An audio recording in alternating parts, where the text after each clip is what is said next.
des enjeux de sécurité des personnes, de santé publique et de protection de l'environnement. Nous insistons effectivement parce que ce sont des sujets avec lesquels il s'agit de ne pas transiger, ayant en tête qu'en matière d'environnement, avec un certain nombre de dérogations et une bonne dose de pression de lobby, on fait des aéroports sur des zones humides, comme ça a été le cas à Notre-Dame-des-Landes, où on essaie d'en faire. Heureusement que les mobilisations existent pour faire entendre raison aux politiques qui s'entêtent sur ce genre de chemin. On fait des routes là où résident des espèces protégées, comme le grand contournement de Strasbourg. On fait des parcs dans des forêts comme Center Park à Roibon. Il nous semble que dans ce genre de cas, et il en existe beaucoup, peut-être autant que les exemples donnés par notre collègue Lagarde sur les parkings bétonnés, que dans ce genre d'exemple, il faut faire en sorte que la loi limite ce type de dérogation. Nous ne désespérons pas de vous convaincre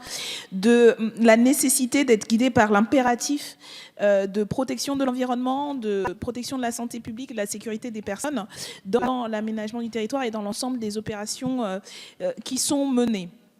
Nous proposons donc que les dérogations prévues à l'article 14 à l'alinéa 14, excusez-moi, de cet article ne concernent pas ces règles. Il nous semble en effet que la protection des travailleurs, des salariés, des habitants doit être primordiale.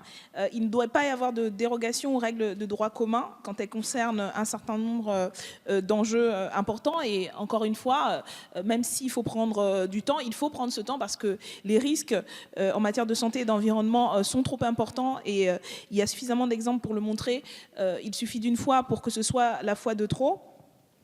Le gouvernement explique que supprimer les normes est un moyen de libérer l'innovation. Nous sommes favorables à ce que les maîtres d'ouvrage et les services de l'État travaillent ensemble afin de rapidement valider les innovations pour réduire par exemple les consommations d'énergie. Cela passe à notre avis par un encadrement des procédures, des moyens donnés à l'ensemble des acteurs, mais pas par un laisser-faire sans contrôle qui risque de nuire à la santé, à la sécurité et à l'environnement. Voilà pourquoi nous proposons cet amendement.